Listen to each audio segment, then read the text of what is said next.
What would Jesus do? Let's talk about that on today's 10-Minute Talk.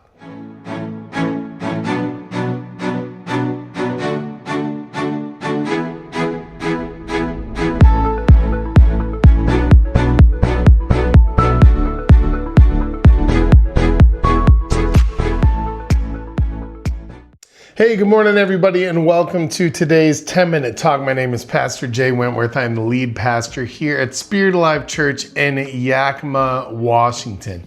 In 1989, which somehow is 37 years ago, which boggles my mind, but in 1989, a gentleman had some fabric bracelets left over, and for his youth group decided to make them say WWJD. What would Jesus do?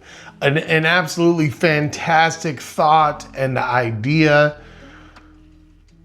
But here's what's going on with that saying, because what it's turned into, and hear me on this, I see this all the time, and that's how I know it's true, is what would Jesus do has become a reactive statement. And here's what I mean by that.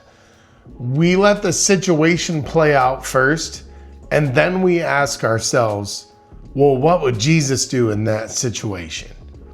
Instead, to me, it seems that we should be asking, what will Jesus do through me when these situations arise? In other words, we need to be planning and preparing ahead to have Jesus in our hearts, to be prepared to work through various situations in our life. Well, how do we do that? We get prepared by studying his word, by understanding how he reacted to things. And I know that sounds the same as what would Jesus do, but it's not, because it's putting Jesus before the problem. And that's always what we should be doing, is putting Jesus first before the problem. Not seeing the problem and then asking ourselves, what would Jesus do? But instead, having Jesus and his ways so ingrained in our hearts that our natural reaction to a situation is just to react with what Jesus would do. And I'm sure that is the intent of the creator of these bracelets, is for us to be prepared. Now, some of you might say, well, we don't want to be too controlling or micromanage the situation, but here's what Jesus says in Proverbs 16:9.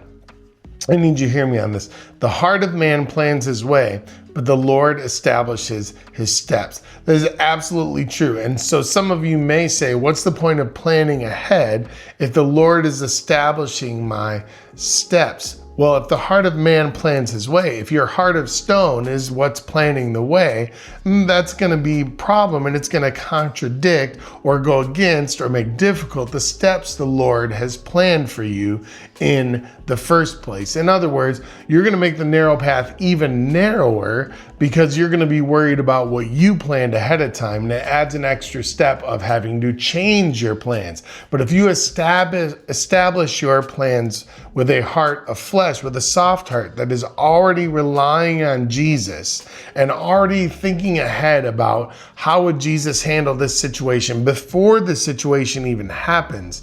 In other words, you have a roadmap of what it looks like when Jesus encounters situations in the Bible by studying the Gospels or by studying his apostles after the Gospels. You have that roadmap planned out already. And so your plans that your heart have planned are already ingrained in Jesus. So it is no surprise to you when the steps that the Lord has established appear in your life, because you've already got that kind of zone going on. You're in the Jesus zone, as I would say. Okay, so I'm going to show you this diagram real quick. It says, what will Jesus do through me when I encounter blank? And some of the examples here are challenges, fights, opposition, financial burden, abundance, fear. Now, this list could be much more specific for you. Like maybe there's somebody in your life who is a pang as the Bible would say, or a pain, as we would say. There's always some kind of turmoil with a family member or a friend, but you love them and you want to continue this relationship with them. But you find yourself in this situation where you react negatively when they react negatively, or you have sinful thoughts when they commit sin. And instead of turning the other cheek, or instead of responding with gentleness and respect, as it tells us to do in 1 Peter, we respond with sin. We respond with anger, with regret, with covetousness, with whatever negative emotion you can put in that blank. But what if you said, what will Jesus do through me when I encounter this person? And you study how Jesus reacts when he encounters hard people. When he encounters people who rub him the wrong way or do things that aren't very Jesus-like. For example, when the soldier cuts off Peter's ear, Peter reacts in a human way because that's his human intuition. But Jesus says, put your sword away, and puts the ear back on the soldier. Now, what if Peter had somehow seen a very similar situation where somebody attacked them and Jesus reacted in a way where he was peaceful? Peter would already know that's the way to react. Well, we have that advantage. We have the stories of Jesus. So if it feels to you like somebody's drawing a sword on you and cutting and getting ready to attack you or arrest you or do something terrible to you, then you already see how Jesus reacts with peace. And he says, we're not going to be violent. And so you are prepared ahead of time because you know what Jesus has done. Not what he would do, but what he has done already. And so you can now ask yourself, what will Jesus do through me when I encounter opposition or when I encounter this person? Well, I will react peacefully because that is what Jesus would do. Because now that is operative. Okay, now it is proactive. We have already prepared his way in our hearts, and so we will act and react in his way in real time.